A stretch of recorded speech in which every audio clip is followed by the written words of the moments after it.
মা, আরে তুমি বাসায় কেন চলে এসেছো? আমাকে স্কুল থেকে বের করে দিয়েছে। আরে তোমরা দুইজন এখানে এসব কি করতেছো? আরে দাঁড়া, এদিকে আয় চুপচাপ। তোদের কি একটু লজ্জা করে না? আর তুই ওদেরকে কিস করতে দেখতেছিলি, আমাকে বলিসনি কেন? তুই এটার জন্য পানিশমেন্ট পাবি। দূর, আমি কি করলাম? আরে আরে ভাই তাড়াতাড়ি লুকা। আরে কোথায় লুকাবো ইয়ার? তাড়াতাড়ি চল এখান থেকে। দুইজনই আমার কাছে আসো।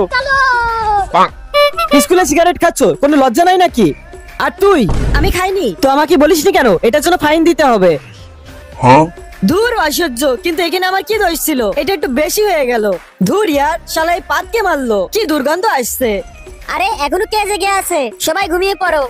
ও আল্লাহ, কি দুর্গন্ধ, আমার তো জানি বেরিয়ে গেল। আপনি এত রাতে বয়েজ হোস্টেলে আসলেনই বা কেন?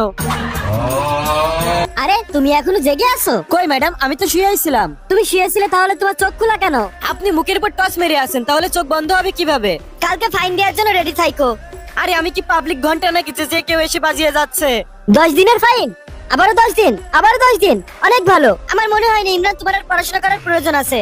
bonk bonk bonk bonk bonk bonk bonk bonk চলো।